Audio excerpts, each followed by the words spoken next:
Hi, welcome to Hannity Tonight. Socialism, what, comes to my free state of Florida? Really? We show the world what people of Florida are all about. Medicare for all. Universal child care. Real affordable housing.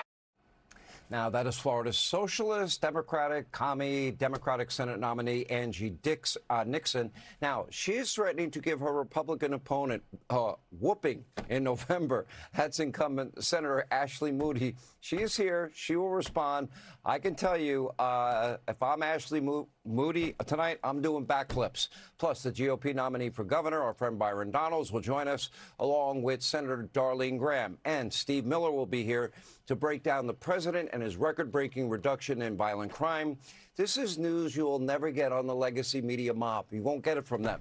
Plus, we were right the entire time. New documents reveal, look at here, looky here, disgraced former Congressman Eric Swalwell's physical relationship with a Chinese spy named Fang Fang. We got the details, and later, big new problems for Anthony Fauci tonight. But we do begin in my home state, the free state of Florida, where last night's Democratic primary might well be a gift to Republicans statewide. I will explain. Let not your heart be troubled if you're in Florida. Apparently, hating Trump is no longer enough in the Democratic Party if you want to get a nomination. In fact, notorious Trump hater Alex Vindman, we know he hates Trump. He lost his Senate primary to Nixon, who, by the way, he outspent her 16-1. How do you have a 16-1 spending advantage and lose? And as President Trump put it on Truth Social, quote, sleazebag Vindman loses to a radical left lunatic. How cool is that? Now, the radical left lunatic who beat Vindman by over 12 points, even being outspent 16-1, is a state lawmaker. Again, her name, Angie Nixon, naturally, a card-carrying member of the DSA. Take a look. And I want to be clear, you know, right. I am a union member. I recently joined the Working Families Party. I also just recently joined DSA because there were some things, the majority of things that I'm supportive of. Now, keep in mind, Nixon is running in my free state of Florida, state filled with survivors of socialism, Cuba, Venezuela. Even fake news CNN appears pretty horrified by last night's primary result, which ought to tell you a lot. Take a look. Last week, the DSA commemorated 100 years of Fidel Castro with a statement describing him as an organizer and a fighter. How do you think that plays with Florida voters? I think you're seeing the results. You're seeing that play out in these elections. My grandfather was a revolutionary in Cuba during that time. He was affected by a previous dictator, Fulgencio Batista, having his friends disappeared in the street for speaking their minds. My grandfather found that revolution hoping to bring democracy to Cuba. And then what happened? Fidel Castro locked my grandfather up, sentenced to 20 years for doing what you're doing now on live TV, for speaking his mind, for expressing himself freely, for trying to organize politically.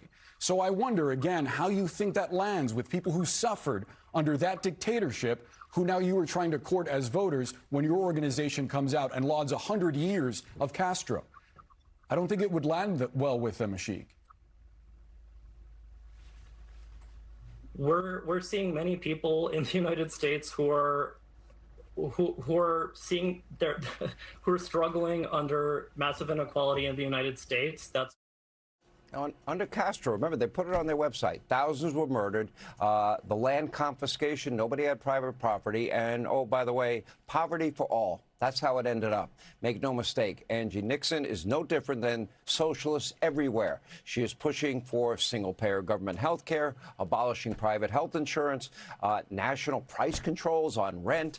Oh, what about the landlords that have a mortgage to pay? Amnesty for illegals, abolishing ICE, universal guaranteed government jobs and salary and statehood for D.C., Puerto Rico, universal government child care. As if indoctrination in state-run schools isn't bad enough.